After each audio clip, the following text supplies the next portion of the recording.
Good afternoon. I'm Sylvester Johnson, the Director of the Center for Humanities at Virginia Tech, and it's my great pleasure to welcome you to our Humanities Faculty Research Colloquium. I want to thank Dominique Francesca, the Business Manager of the Center for Humanities, and Joe Fort, the Director of the Athenaeum, for their work in organizing this event. And I want to remind our audience that we will have a Q&A for about half past the hour, so you can send at any time your questions or comments using the Q&A button at the bottom of your Zoom window. You don't have to wait until we start the Q&A. You can do that at any time. Now, we are delighted to have with us today Dr. Tameka Grimes. Dr. Tameka Grimes is an assistant professor of counselor education at Virginia Tech. She's a former middle school teacher, high school counselor, and school counseling coordinator.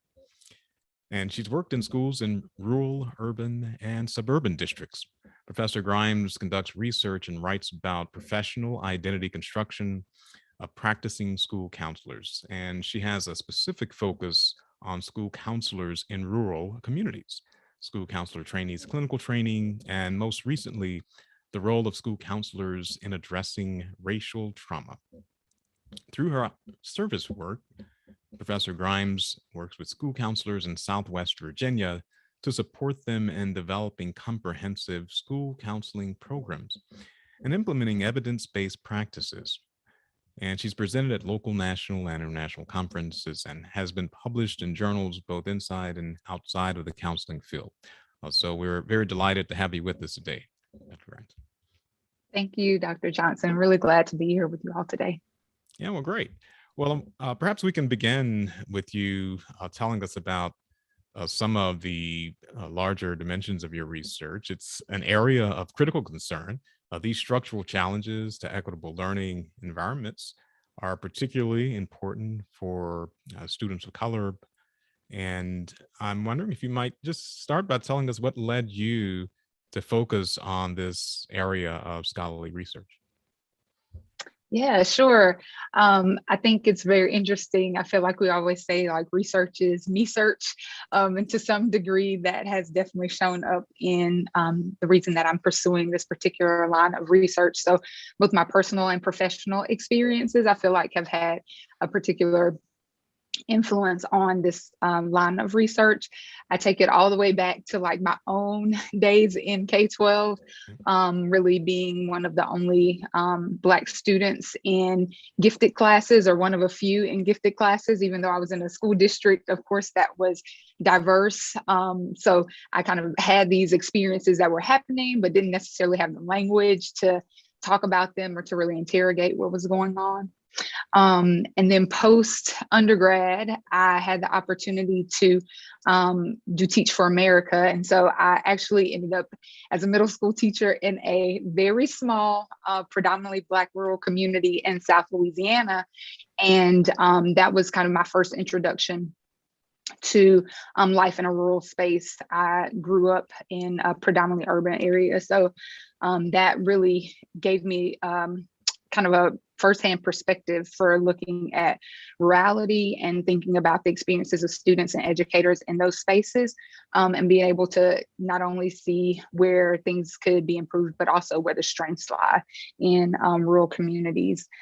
And as a school counselor, I've kind of been all over in different places, but just have continued to see from my educator lens the ways in which social emotional issues, mental health issues, and structural challenges impede students to be academically successful. And so a lot of that has kind of led me to where I am with this specific topic that we're talking about today with racial trauma.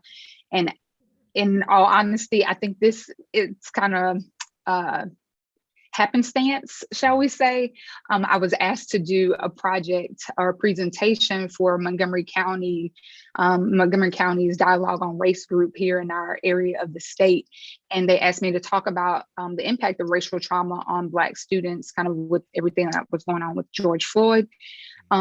And so I was like, well, I'm in this rural area. There's got to be something out there about racial trauma and how that's impacting students specifically in rural areas. I really love to share that with everyone. And the doctoral student, Shannon Rusma, that I was working with, and we were like looking, and we just couldn't find anything. And so in an effort to kind of close the gap around this particular area, there's definitely things that have been examined around race-based stress and racial trauma for adolescents in general, but it's very limited specifically when we talk about students in rural areas. And so here I am and talking specifically about this topic and trying to understand and create some understanding for others around the experiences of students of color, particularly in predominantly white rural spaces as it relates to trauma and mental health. Well, that's great. I think it's, as you just hinted, it's fair to say that much of the research on inequality typically focuses on urban contexts and urban populations. And there are even programs of study known as urban studies, for example, in many different universities and colleges. I don't think I've ever seen a program called rural studies. If it's out there, please email me. I'd love to know about it. But it's just fair to say that there's a lot of attention looking at these structural issues that are focused on urban environments. And your work is really examining this within the context of rural populations and rural environments. So, what are some of the things that change when that focus shifts to the rural? Yeah, that's a really interesting question. I feel like I talk to people about this quite frequently. Was just talking to a doc student about the fact that we really need to do more in-depth research, especially as school counselors and mental health professionals, to talk about this. So I'm going to approach this question from some of my dissertation research that I have done previously, because I really think this speaks to some of the nuances that show up when we talk about rural environments, and specifically as they relate to addressing mental health issues. So as you mentioned previously in my bio, my initial research was around school counselor professional identity and constructing school counselor professional identity. And I was specifically trying to understand that in relation to the impact of rural spaces on school counselor professional identity construction. And so three of the things that really came out of that for me were the tight-knit community that they talked about, these permeable professional and personal boundaries, the way that things interconnect in rural communities, and then having limited resources. So whether that was people, time, or access to mental health referrals. And I think all of these elements play a role in like school counselor professional identity, but also show up when we talk about addressing issues of like inequality in rural spaces. So for example, if I went with the whole idea of a tight-knit community where things are really interconnected, this could definitely be a protective factor in a rural space if students feel like they're supported or that they have community. And I feel like when I taught in South Louisiana, that was something I saw. People were related and everybody, like if somebody needed something, we were helping each other. And so if a student had an experience that they really needed some support around, there were folks around to help them do that. And folks that they knew probably that they were related to in that particular space. But it can also serve as a hindrance if we look at how in some rural communities, there's like an insider outsider. So if you weren't born here, if you weren't raised here, then we don't trust you. And so that could make it difficult to have those supports for students, or if there's an issue around inequality, to address it. And I think about how you might go to church with these people all the time. You might see them at the grocery store every time you go to the grocery store. So you may be speaking up against people with whom you have some very important relationships, and in spaces where social connections are going to be really important and vital to your success. And so addressing inequalities could be difficult. Whereas when I think about the school counselors that I interviewed who had worked in urban spaces, they were like, that never happened when I worked in the urban space. I see my students at school and then I'm like, bye, I'll see y'all tomorrow. Because there's just that a little bit more separation between the school setting and their private life setting. And so I think those are one of the nuances that shows up, or an example of one. Another thing that kind of relates tangentially, I guess, to that sense of connectedness is this idea of confidentiality. So if we're asking people to speak up about their experiences around inequality, but there's not a sense of safety, and we can't maybe maintain some confidentiality for folks because we're in a small town setting. I think that can make it difficult for people to speak up, for issues to get addressed, and for people's experiences to really be shared, especially if you might face alienation if you speak up. And so that might be something that you wouldn't see necessarily in an urban setting, but that would definitely, show up in a rural setting, because there are all of these layers to how people are connected and interconnected within the community. And then the last thing that I think shows up for me when I talk about racial trauma specifically, and trauma or mental health issues in general, is really speaking to the limitations of the mental health resources. So school counselors may be in the buildings, but because there are so many hats that they have to wear, I feel like I hear that all the time when I talk to school counselors, that they just may not have the time to meet the mental health needs of students. And if they refer out, there may be a long wait list to get students' mental health needs addressed. There may be a long distance to have to travel. Transportation may be an issue. So you then run into some systemic barriers to address inequalities or experiences with inequalities and things like racial trauma. And so being able to make sure that our school counselors have the training and time that they need to be able to address those types of things when they come up, and to help advocate, as we like to do as school counselors, for students, I think becomes an important nuance, not only in rural areas, because as a counselor in an urban school setting, I still felt like I had zero time, but as counselors in rural settings, that we're able to help create those opportunities to address things like inequalities and racial trauma, because of the limited mental health resources outside of the school context. Well, as you were just signaling, you have significant experience as an educator, working as a counselor in these environments. You've been conducting research on this for several years now. So how has that experience helped to inform and advance the research that you're conducting? Yeah, so I think I guess I should start by saying I really value experience as a teacher. And so I think my experiences as an educator have really allowed me to have credibility when I go into my work as a researcher. And in particular in rural spaces, credibility, trust, as I kind of mentioned earlier, is a priority in terms of being able to gain access to spaces and do research. And so I think that if I'm able to express kind of how I understand where people are coming from, because I've worked as a teacher in a rural environment, or I've been a school counselor in a space I call rural adjacent, but in a space, then I have some experience that gives me credibility when I go in to talk and work with practitioners. And so I can do my work from not only a theoretical lens, but from a practical lens as well. I think that a lot of times as a researcher, we have really great, grandiose ideas of things that we would like to bring to folks. And sometimes we miss that jump from turning that theory into practice.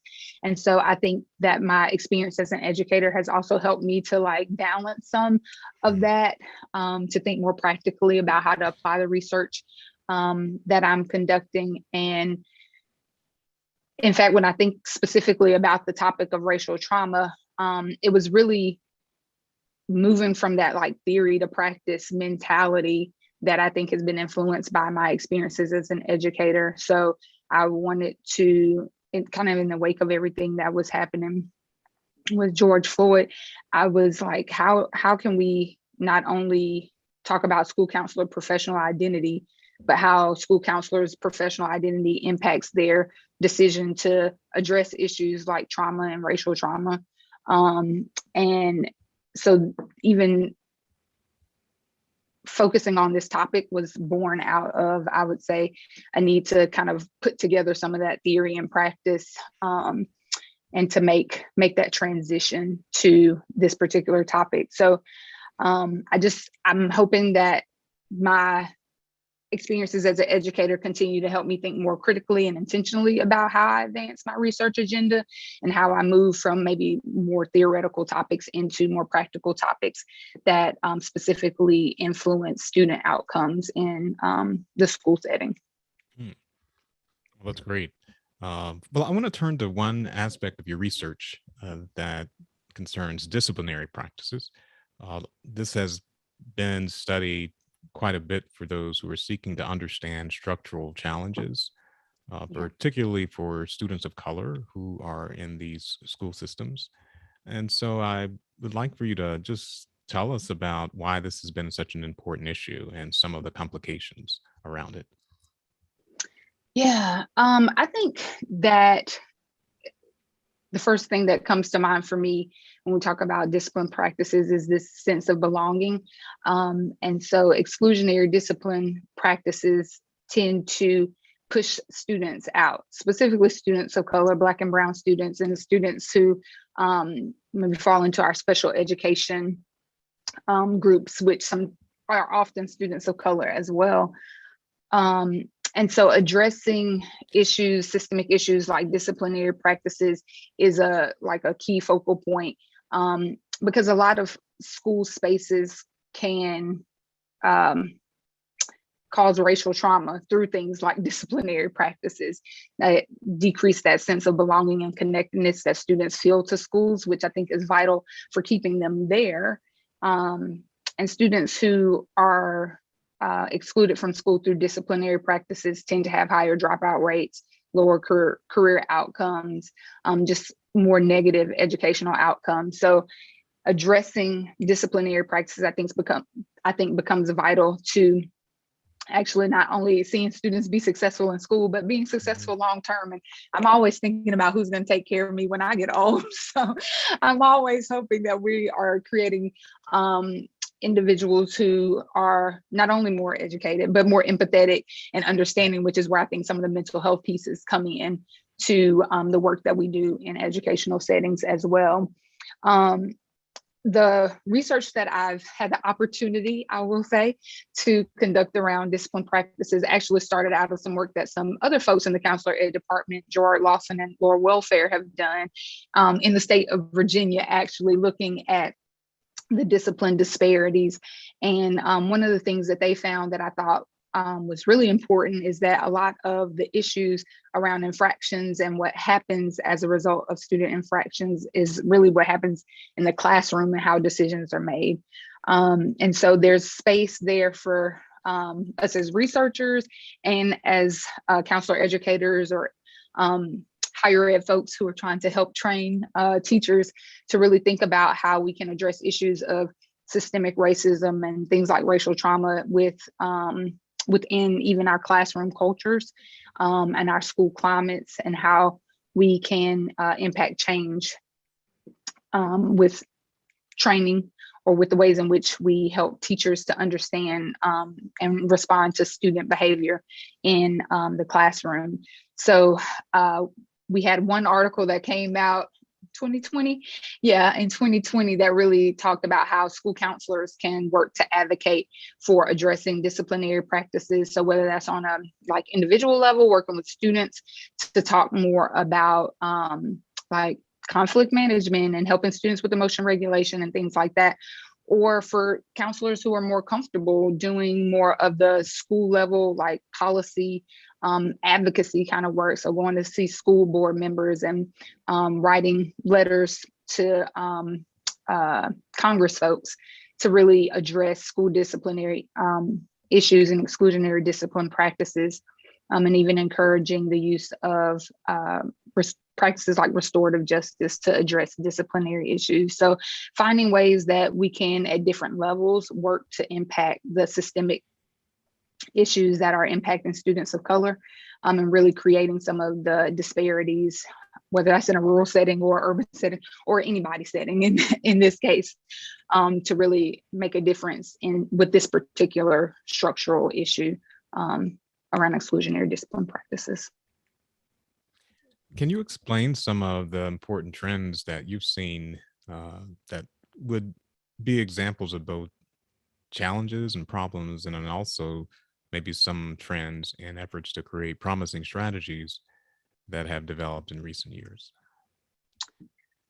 Yeah. So I think that, and I'm of course specifically thinking about this topic of trauma and racial trauma, Mhm. um, but that there are some, well, as I say that, then I think like, well, I've seen this come up in other types of articles too. So maybe this is broader than I'm thinking. But um, first, I think it's how one of the challenges, I start with the challenges and end on the good note, right? Is how we often define rural spaces. I was just having a conversation with somebody today, and I think that we often um, conceptualize rural as white, as poor, as conservative, as lacking.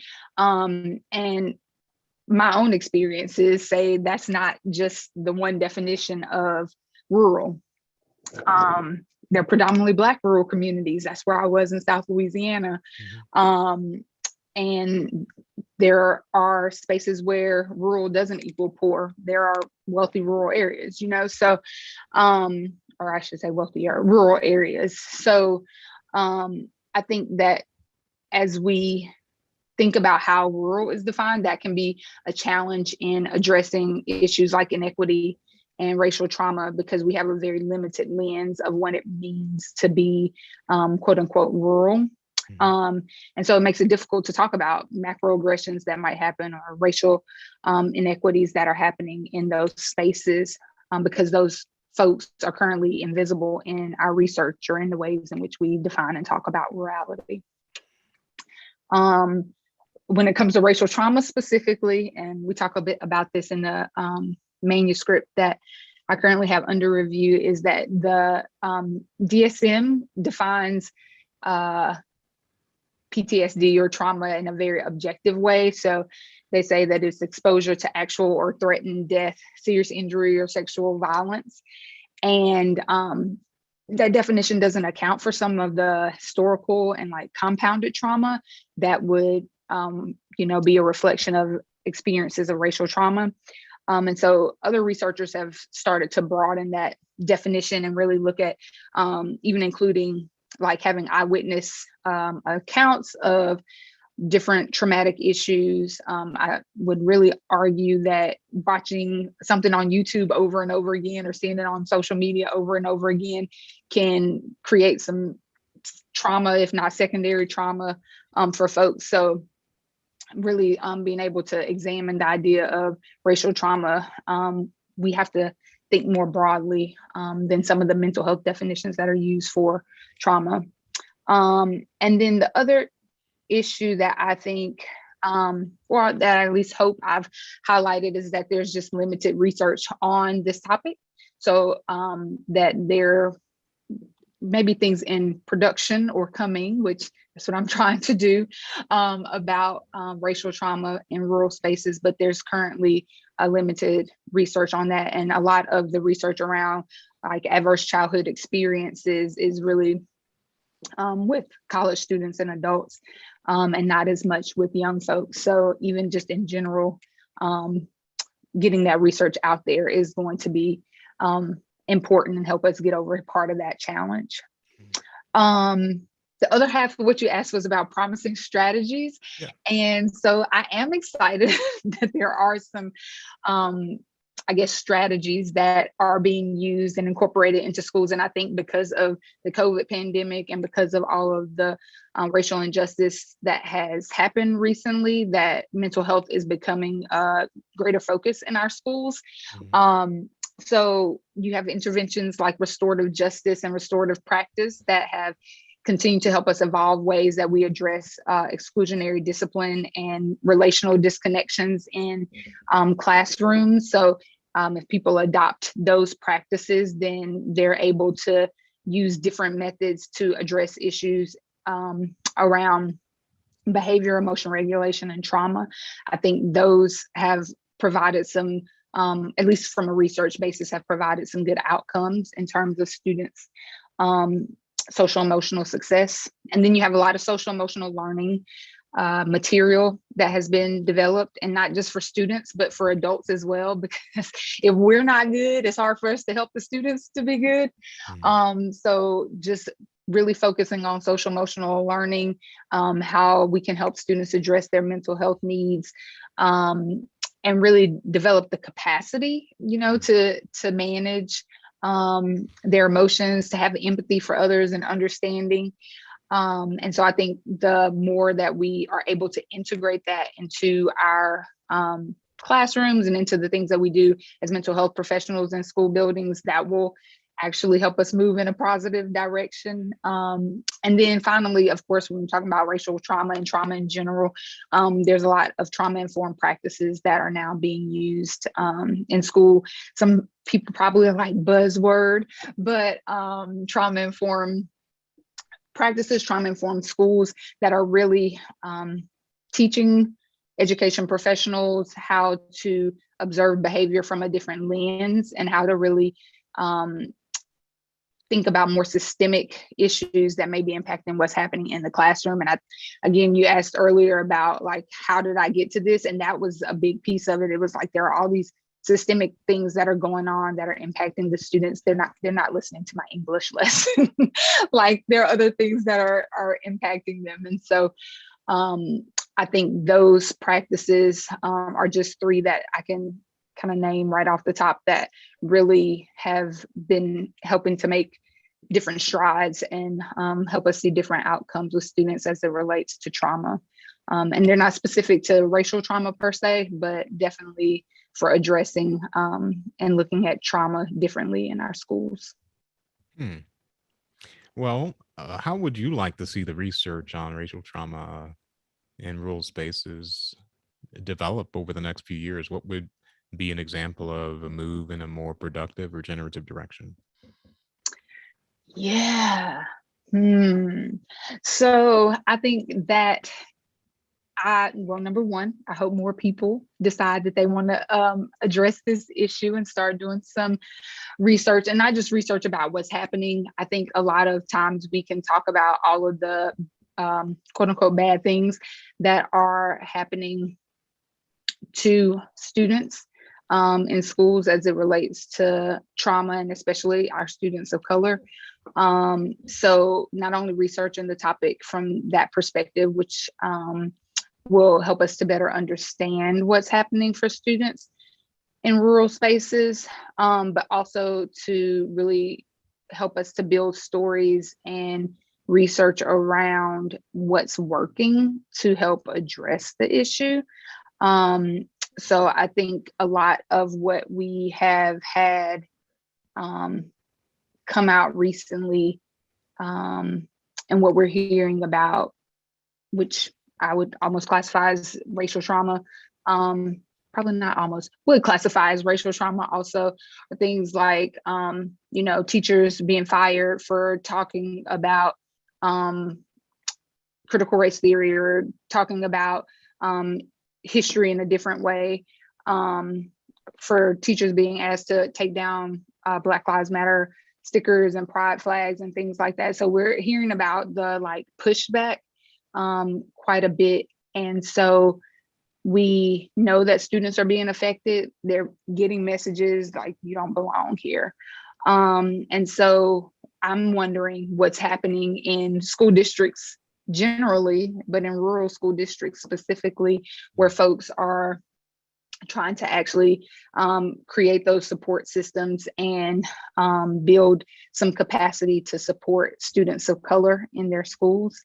And those are the stories that I feel like we will need to hear more of, so that we can create practices, especially there's a lot of talk in the rural research about having place-based strategies for addressing issues. A lot of the things that come out of urban districts either have to be tweaked or don't work when you put them into a rural space. And so we need our stories to be told so that folks in other rural communities can know this is something you might try. And yeah, you might have to tweak it a little bit for the specifics of your rural community.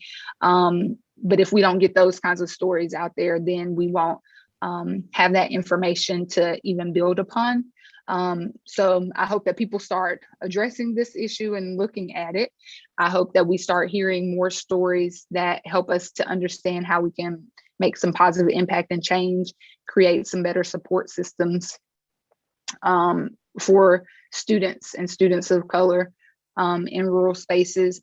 And I hope that we also get the opportunity to hear or answer questions like, how are white students in predominantly white spaces responding to issues of racial trauma that they see happening in their school building or school community, so that we have multiple lenses through which we're exploring this topic and how we can create allies for students of color in rural spaces, and particularly because of the focus of where I am in predominantly white rural spaces. And so those would be, I guess, some of the things that I would hope to see. That's kind of like my theory and practice lens for where this research could go. And I think the last thing that I would add, because I was just reading an article about this, but I'm really trying to use more of a systemic lens.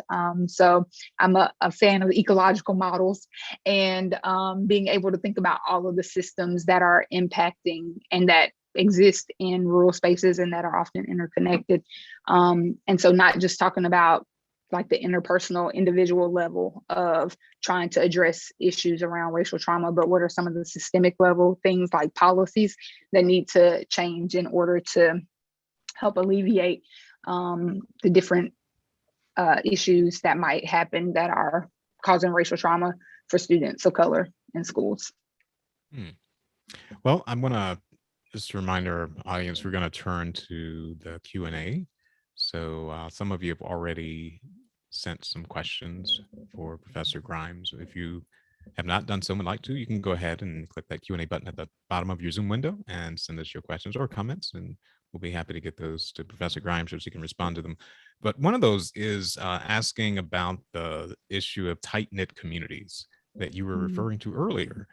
And so the question is considering that these tight-knit communities blur the lines between personal and professional and rural, which you were pointing to. And they're asking, do you think that this makes it harder for people in those communities, especially white people, to accept that inequality exists, since there is such a more bonded understanding in perhaps smaller social circles, because people do have those connections between their professional lives in the school system and then those neighborhood communities that extend into where they worship or the sports they play or other activities that they engage in? Yeah, that's a really interesting question. There are a couple of things that come to mind as I think about a response to that. Because I think the tight-knit community talks a lot about the interpersonal connections that folks have. And so, yes, I would say when you think about this person is my friend, or I know them to be I put good person in air quotes, but a good person, I think that would make it harder for you to call out or recognize inequalities that are or may be happening, because that sense of connectedness may blind you to, doesn't sound perfect as the wording for that, but may limit your ability to see what other things may be going on. But I go back to that like systemic piece of thinking about social issues or issues around trauma from a more systemic perspective. And so what, in addition to the tight-knit community and those interpersonal relationships, what systemic barriers may exist that would make experiences of inequality or inequity and racial trauma happen within the school building. So I think the short answer is yes to their question. The tight-knit community would make it maybe more difficult to see things and more difficult to address them. And then I would push on the idea of moving just from the interpersonal to the larger context of thinking systemically about the barriers that are creating some of the issues in the community. Hmm. Well, we have another question. This is from someone who's currently studying in the Education Foundations Department. Okay. And they say that one of their research interests is equity and access to quality education in rural communities, particularly students of color. And so they're noting that there's a parallel between your research and theirs, Yeah. and that there was also some experiential parallels. They were a public ed teacher in a rural setting for about a decade. So the question is, what areas do you think are underrepresented in the education side of this? And what Hmm. topic would you encourage researchers to dig into? Yeah, that's a good. So when I initially think of the education side, I immediately go into the classroom. Mhm. Um, Yeah, I don't know and if they're referring to the education that teachers receive, that professional teachers receive. So, yeah. but maybe you could speak to Hmm. both, as you're teaching in that school of ed, but you've also worked in okay, so they have a clarification comment. So they mean the classroom. Okay. Okay. Yeah, so we're talking about equity and access in um, the classroom. Okay, so the first thing that just comes to my mind was it was the second thing, but the first thing that came to my mind is really around curriculum. Mhm. So if I'm thinking about what's happening in the classroom, how am I challenging students to think differently, to use critical thinking skills? How does that help them to be more equity minded in the ways in which they approach and question curriculum? And then how do I, as an educator, challenge things when I don't think they're being taught in a way in my educational environment? How do I have what skills do I need to be able to do that in order to push forward more equity around the curriculum and what's taught in classroom spaces? I don't know how you would want to research that, but that is the first thought that I have. I also wonder about supporting students because I guess I always go back to social emotional wellness, but to students' experiences in the classroom. So we hear about teachers who have like reenactments of plantations and things like that. So how are students, like, how is that impacting students' mental and emotional wellness? The things that are happening in the classroom, those interactions with teachers and other education professionals. So I think any of those could be viable research areas. And honestly, I don't know what's out there about those already. So maybe somebody can throw in the chat if something like that has already been researched. But yeah, I think those are maybe some places to start. Great. All right, I'm done. Yeah, great. So another question. This is asking whether you think that the pivot to online schooling had a specific impact in terms of racial microaggressions or other issues. Do you think there was some difference as a result of that turn to online? Yeah, so it's really interesting from a mental health perspective. There were a lot of students, and I think a lot of adults, who were glad to be in an online environment, especially if they were in a physical space where they were already experiencing microaggressions, macroaggressions, or racial violence, in that physical building. And being in an online space may have given them the opportunity to separate a bit from those experiences. And there are some students, at least according to some of the research, that are perfectly fine with being in an online environment. Maybe not necessarily for those reasons, but I could see those being a part of someone's reason. So if their mental health is better because of being in an online environment, then for some students it has worked. I think the inequity was at the first part of the question that they asked. Did you lose that question? Yes, it was the the online schooling. What was the specific impact for microaggressions or other issues? Yeah. Yes, but and that's what I was like, there was a part that I wanted to say at the beginning too. Okay. But we do know that there were still a lot of, I won't even call them microaggressions, macroaggressions that happened to kids if they thought that there was, something questionable happening in the background, or the kid who they thought had the gun in the background. So there was still things that were happening to students, and particularly students of color. Those are the ones that we heard about, even in an online environment, again, from educators, not necessarily from classmates. And I haven't looked to see about any online bullying, or nothing about that is coming to my mind immediately. But the things that we saw, at least in the news, related to inequities and microaggressions, was still dealing with students of color, and done by districts and educators. So I think there were places where things went off the rails, and what just weren't as, we're still having negative implications or impacts. But there were also places where students were able to thrive more because they were no longer in spaces where they were being microaggressed. Yeah, that's this very complex set of factors. Is not definitely not something that was just necessarily decreasing these incidents of racism. It as you're giving examples, could become another vehicle for that. Yeah.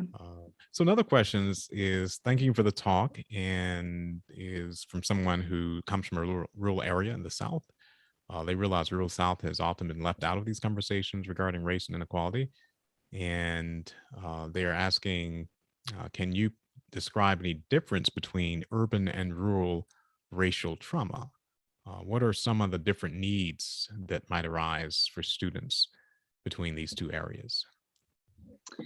Yeah, I think half of that question can be answered. So the part about rural racial trauma, I think, is what we need to do more research on. But the part about intergenerational trauma and historical trauma, I think, becomes, especially in rural Southern communities, can become an important piece of like what we need to consider that's more specific to racial trauma in rural environments in the Black South, because of the history of slavery, and the ways in which communities have been segregated, or this side of the tracks and that side of the tracks, as opposed to urban racial trauma, which I would argue is where most of the research is coming out of. I think you alluded to that well earlier in the conversation, where we hear about negative educational outcomes, anxiety, depression, lack of sense of belonging for students in schools. And I would argue that those things will still show up when we start trying to dig more into what racial trauma looks like in rural spaces. But we just need to do that research to verify that that is true. And so if anybody has something out there, please feel free to share it. Great. Another question is saying that sometimes academic research can stay in a vacuum. Do you have any suggestions for how we can disseminate findings from research related to this topic to these rural areas so it can truly elicit change? Yes. And I think your work is doing that because you've actually done some work with school counselors. Right? Well, and that's exactly what I was just thinking about. I think we have to come out of I mean, everybody uses the term ivory tower, but out of our silo to Out of our Hokey Stone towers. right, the ones that are behind me, right? And so we have to decide that we are going to take the information to the folks who need it. I've had the opportunity to work with school counselors in one of our more urban areas here. And I'm making, a couple of years in, so I'm trying to make my way to build those relationships with school counselors and school counselor leaders in more rural areas around Virginia Tech. So getting to them with the information, I think, is going to be key to making sure that we're able to take what we're doing in higher ed and in our research and actually finding ways to implement it. There are two, collaborative research I think is so important. I know that I'm bringing knowledge to the school counselors that I work with, but their experiences also inform what I'm doing, and I'm trying to support them in meeting the needs of students. And so if I can come to them with some information and they can meet me and we can collaborate, I think that becomes one way that we can ensure that what's talked about in theory actually becomes practice, and we can find out if it's actually practical and it's really going to work. The other thing that I think about a lot is participatory action research. And so I tend to focus on youth participatory action research. How do we empower folks to tell their own stories and to help build up their own communities? And I think about that especially in terms of young folks. But participatory action research also allows us to collaborate. And so it's not just about creating some conceptual manuscript that goes into a journal, but really about seeing change. The whole premise of it is creating change. And so I think that the topics that we're interested in and things that we're talking about, especially as it relates to inequity and advocacy, we can really make some headway by using some different research approaches and thinking about how we can take ourselves into the communities that we're trying to serve. And most of the time, being part of organizations, which allows you access, that's a whole nother issue, access to journals, access to professional development, access to resources, costs money. Every school counselor, especially, I didn't have a whole lot of PD money as a school counselor or as a teacher. So being able to provide those services, and I think that's a part of Virginia Tech's motto, being able to go into these spaces and provide those kinds of services to our education professionals is another way that we can make sure that we are taking what we're doing as a researcher and bringing that into the communities that we're trying to serve. Yeah, that's fascinating because what you're saying is actually related to this next question, and it has to do with the capacity of school counselors. And the question is, here in the New River Valley, our school counselors often don't have time or training to actually do mental health counseling. And it seems they're hired to schedule classes and internships, for example, that end up taking priority. And they refer students out to New River Community Services, so NRCS, for mental health. So the question is, do you know whether New River Community Services and similar organizations that might serve rural schools have understandings of the different local communities? And are these places getting training to deal with racial trauma? That is a great question that I now would like to investigate. I know that we have had, so I do internship placements for our counseling students. And I know we have had students who have either interned or worked with some of our community service boards. So from a perspective of new trainees who are going into those spaces, I would say, yes, they have coursework and experiences that would allow them to have some of that knowledge. However, people who have been working there for longer periods of times, I'm not sure what kind of training they're receiving to address those issues. And so that would be a really, I think, helpful piece of information to understand how school counselors can work with our community service boards and our mental health professionals in the community. I know that a lot of them are also stretched very thin in terms of ability and capacity to provide mental health services. And so understanding who does have the professional knowledge to help students who have experienced these particular issues could be helpful in helping us to be more intentional about who is being referred where. I know there's usually a directory of the folks who are available in the community to refer for school counselors to do referral services to. And so maybe we just continue to update that information and intentionally think about who has the training, and then how I'm about to say we, but me and some other folks, how we can provide some of that support to our school counselors so that they do feel like they have the training and the competence to be able to address these issues within the school setting. And I don't always think that means individual counseling in the way that it shows up in our community service boards. A recent article that just came out talked about multi-tiered systems of support and how we can use interventions at different levels, whether that's whole school or a small group, to also address issues around trauma and issues around racial inequity. And so I think there are a lot of different ways that we could support school counselors in doing that. And not just school counselors, because if we can't get our administrators on board, then we also have an issue, because they have to be on board with allowing school counselors to change the ways in which they work as well. Well, we have a couple of questions in the queue here that I think we have time for. Okay. So the one is just showing appreciation for your research. Love your research. Curious to hear your thoughts about the connections between historicized racialized trauma within rural contexts and connections to land specifically. And so they flesh out the question a little bit. On the one hand, I'm thinking of removal, or they're thinking of removal of indigenous peoples from their homelands. They're thinking of chattel slavery's links with land, etc. On the other hand, they're thinking of white settler descendants in rural spaces who are often intimately connected to land through hunting or agriculture.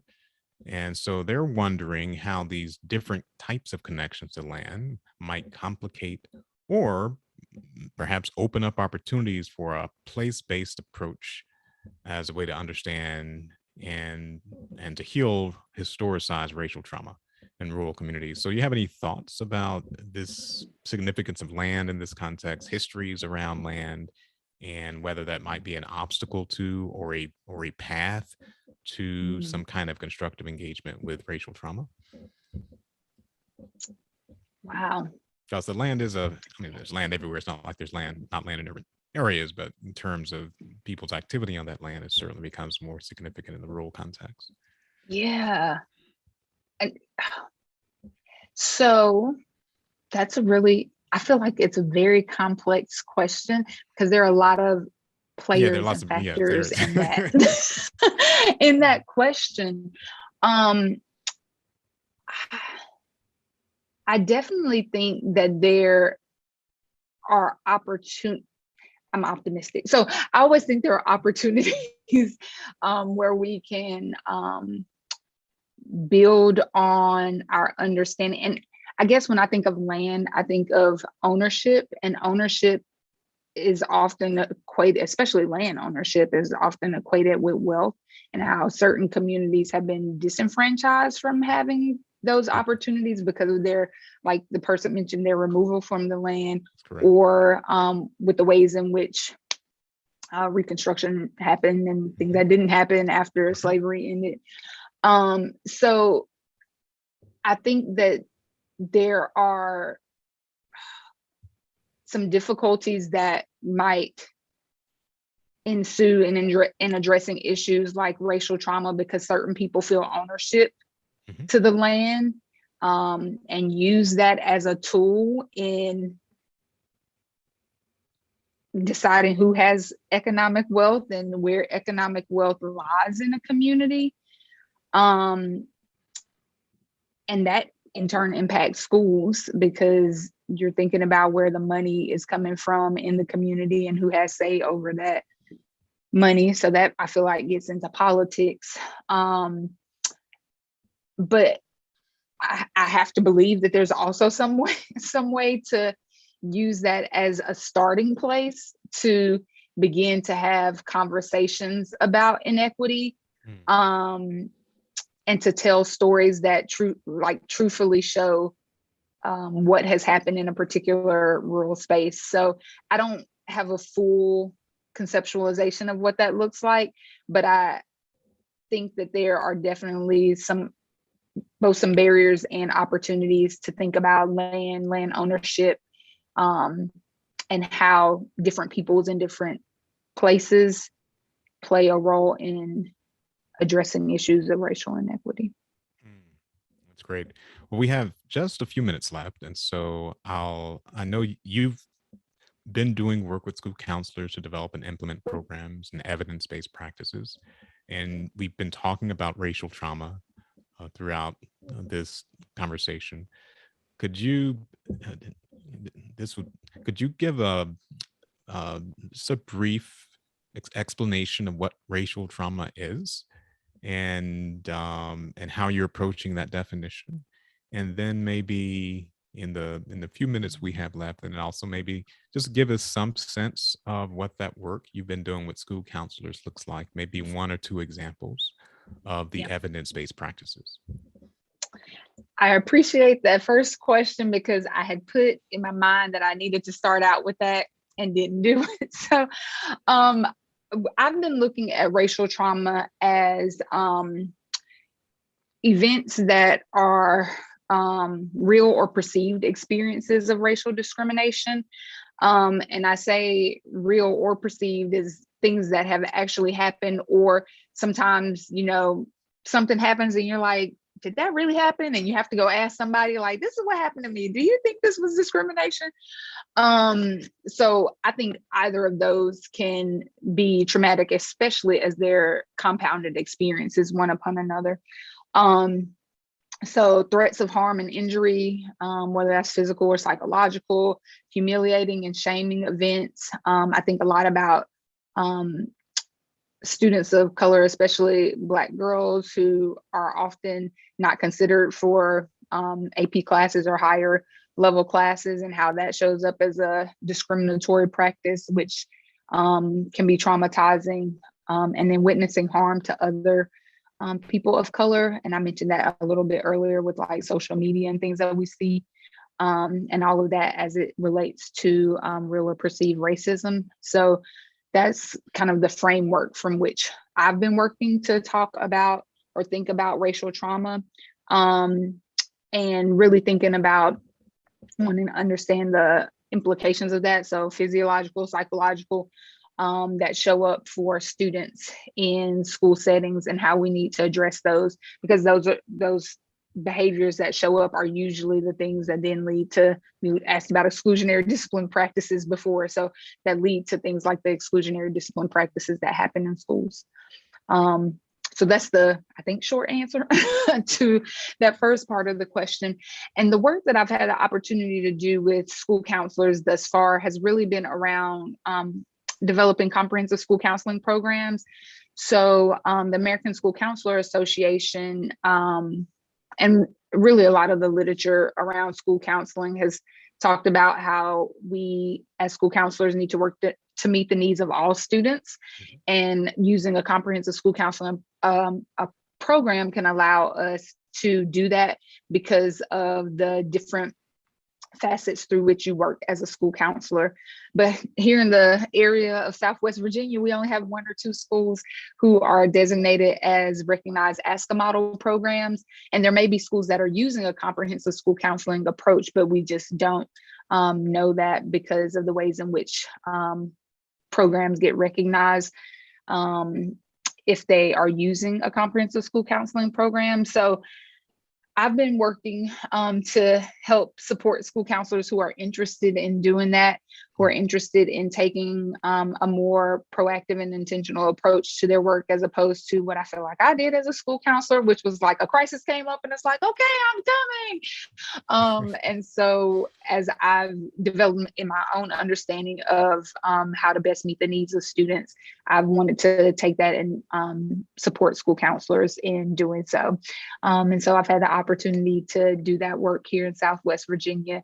My husband and I have had the opportunity to present about having difficult dialogues. And so as it relates to racial trauma and inequity, we've done some workshops and some work around that. But I am a strong proponent and not just doing a one-time kind of thing. So hoping to continue to engage in those conversations and just helping school counselors to build those skill sets so that they feel empowered to address those issues too, and doing that from an evidence-based framework. Well, this is really fascinating work that you're doing. I'm really grateful you have taken time to talk with us about this issue of racial trauma, the rural context, the research and the support that you are providing to school counselors to ensure the success and the healthy development of all of these students, and particularly these students of color who are faced with tremendous challenges in the school systems. It's great work, and it's been a great conversation. So thank you again for joining us. Thank you so much for having me. I appreciate it. And thanks all of you who are part of the audience for your comments and your great questions. Hope you'll join us next time for our Humanities Faculty Colloquium.